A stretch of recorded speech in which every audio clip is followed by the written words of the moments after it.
गरीब भाई बहन। एक शहर में कुसुमा रवि कह के भाई बहन हुआ करते थे। उनके माता पिता एक्सीडेंट में गुजर जाने की वजह से वे दोनों अनाथ हो गए। एक दिन वे दोनों रेडी के पास बैठे थे। भैया बहुत भूख लगी है। अच्छा बहन, मैं जाके कहीं से कुछ खाना लेके आऊंगा, कहकर निकला। वही पड़ोस में एक किराने की दुकान में गया। सर कुछ काम है तो बताइए सर, कर लूंगा। उस काम के पैसे से मैं अपनी बहन को कुछ खाने के लिए खरीदूंगा। कोई काम वाम कुछ भी नहीं है, चलो जाओ जाओ इधर से। तब रवि दूसरी दुकान में भी जाके काम के लिए पूछा, मगर वहां पर भी काम नहीं मिला। इस तरह कई जगह काम ढूंढने पर भी कहीं भी रवि को काम नहीं मिला। बहुत मायूस होके रवि अपने बहन के पास लौटकर, सुनो बहना, मुझे यहाँ कहीं भी कोई काम नहीं मिल रहा, समझ में नहीं आ रहा क्या करूँ। इतने में छोटी बहन ने बगल में एक बोरिंग पंप को देखकर, भैया तुम बिल्कुल बुरा मत मानो, वो देखो उस बोरिंग पंप को चलाओ, उस पानी से मैं अपनी भूख मिटा लूंगी। दोनों इस तरह बोरिंग पंप के पास गए। भैया रवि बोरिंग पंप चला रहा था तो बहन कुसुमा पानी पी रही थी।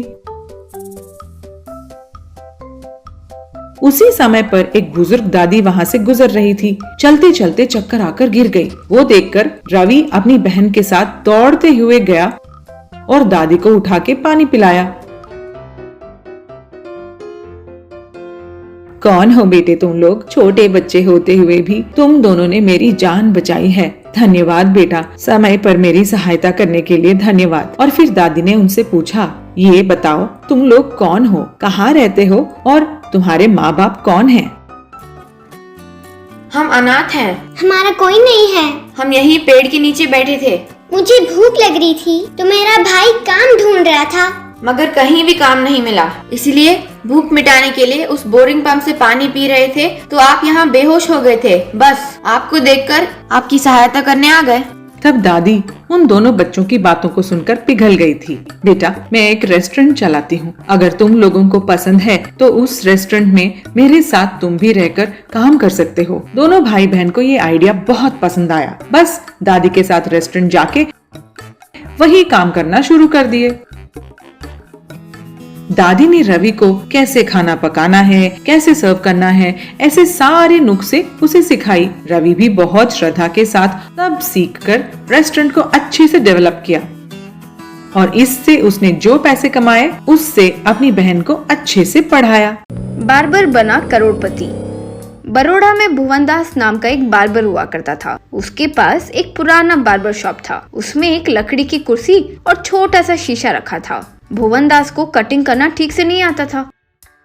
भुवन के पिता सूरज दास उससे एक दिन, अरे भुवन, तुम कैसे जियोगे रे? बॉलीवुड हीरो की तरह कटिंग करो, यूं किसी ने कहा तो तुम उसे पूरा टकलाई करके बेच दिए। वो लोगों को ले आया और तुम्हें उन सब से बचाते बचाते मेरी जान निकल गई। अरे हमारे पास सिर्फ ये पुराना खटारा दुकान ही है, इस पर ही तो जीना होगा ना, तुझे, मुझे और हमारे पूरे परिवार को। अब मैं तो बूढ़ा हो गया हूँ, तुम जल्दी ही काम सीखोगे तो ही अच्छा होगा। एक काम करो, चाहो तो मेरे सर के ऊपर प्रैक्टिस कर लो। तुम जैसे हेयर स्टाइल बनाना चाहते हो मेरे सर पर प्रैक्टिस करो। सही नहीं आया तो भी ठीक है, तुम्हारा पिता हूँ ना तो तुम्हें कुछ नहीं कहूँगा।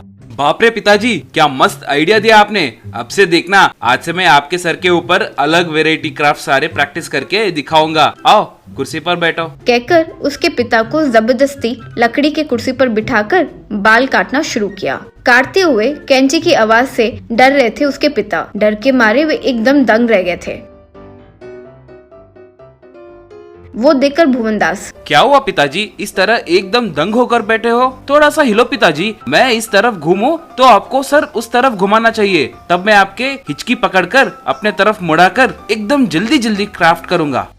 अरे ये क्या है रे, पिता होकर ही मुझे इतना डरा रहे हो तो तुम्हारे कैंची की आवाजों से आने वाले कस्टमर्स कितना डरते होंगे मैं समझ सकता हूँ। अरे इस डर से ही शायद मुझे दिल का दौरा पड़ जाएगा। खुद के पिता की जान ले लिए, ये इल्जाम तुम्हारे ऊपर क्यों आए? आज के लिए मुझे छोड़ दो रे। तुम जाकर रोड पर किसी से मुफ्त में हेयर कट कहकर किसी को पकड़कर उस पर प्रैक्टिस करो बेटा। तुम्हारे आगे हाथ जोड़ता हूँ बेटा, मुझे छोड़ दो। कहकर चले गया।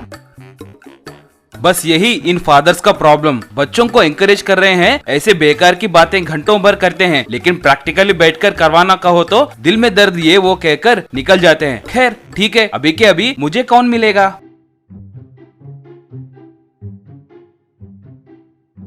यूं रोड पर आकर इधर उधर देख रहा था तो एक आंटी अपने बेटे चिंटू को लेकर हेयर कट करवाने उसकी दुकान पर आई। आने के बाद, बाबू मेरे चिंटू को कॉली कटिंग करना, मैं तब तक सुपरमार्केट जाकर जरूरी सामान लेकर आती हूँ। ओ मैडम, ओके वैसे ही करूँगा, आप सामान लेकर आइए। आपके आने तक आपके बेटे को सरप्राइज स्टाइल करूँगा। कोली हेयर स्टाइल क्या चीज है, आप देखोगे तो एकदम दंग रह जाओगे, वैसा हेयर कट कर दूंगा। कहकर उसे भेज दिया। उसके जाते ही भुवन दास चिंटू को कुर्सी पर बिठाकर, क्यों भाई चिंटू, कल से स्कूल में बच्चे तुम्हारे हेयर कट देखकर जलकर राख हो जाएंगे। वैसे अद्भुत हेयर स्टाइल करूंगा। वैसे तुम्हें मैथ्स अच्छे से आती है क्या? अब देखो तुम्हारे सर पर plus minus into divided by सारे किस्म के नए नए क्राफ्ट करूंगा। कहकर उसकी माँ आए जब तक उस लड़के के सर पर plus minus into mark divided by सारे मार्क्स मिलाकर एक वैरायटी वाला डिजाइन बना दिया।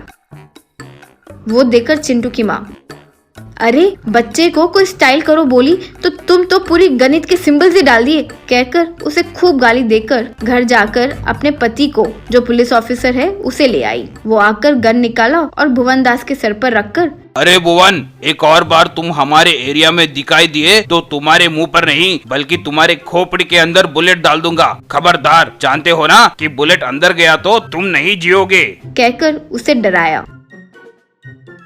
तब भुवन दास को बगल में ले जाकर सूरज दास, अरे पिता के नाते मैं सिर्फ यही कर सकता हूँ। ये कैंची ले लो और ये कंघी ले लो, ये गांव छोड़कर चले जाओ, कहीं भी जाकर जी लेना। यहाँ आए तो वो पुलिस ऑफिसर तुम्हें मार देगा। कैंची और कंघी लेकर जंगल की तरफ वो चल पड़ा। इस तरह जंगल में चलते चलते वो थक गया और एक पेड़ के नीचे बैठा।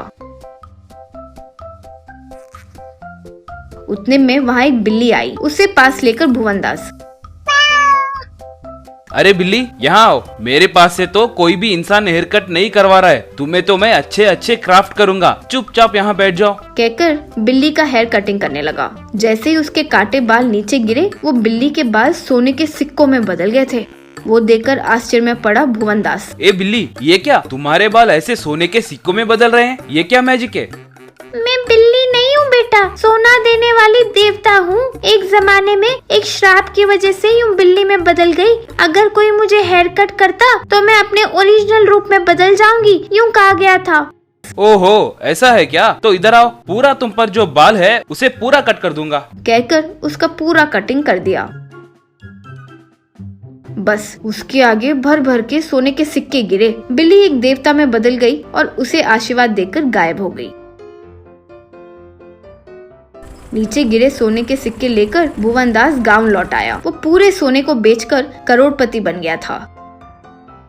उन पैसों से अपने पुराने बार्बर शॉप को एकदम महंगे वाले में बदल दिया। एक बड़ी सी कार खरीदकर उस कार में वो दुकान आने लगता था। बस उतना ही नहीं, एक सोने की कंघी, एक सोने की कैंची बनवाकर उसी से कस्टमर्स को हेयर कट करने लगा। वो जितना भी खराब क्राफ्ट करता था, लोग कहते थे, अरे वाह भुवन, क्या मस्त किया भुवन, पहले ही वो सोने के कंघी से बाल कर रहे हो, उसका सुख ही कुछ और है भैया। कितने लोगों को मिलता होगा ये नसीब, बताओ। सोने की कैंची से हेयर कट करवाना कोई मामूली बात थोड़ी है। कहकर उसे ज्यादा पैसे देकर लोग कटिंग करवाते थे। ये सब जब चल रहा था, तब एक दिन पुलिस ऑफिसर उसके पास जीप लेकर आया। वो देखकर सूरज दास डर गया। वो देखकर भुवन दास, पिताजी इतना क्यों डर रहे हो? अरे वही रे, वो पुलिस ऑफिसर ने कहा था कि तुम दोबारा दिखे तो मार डालेगा, इसीलिए डर रहा हूँ।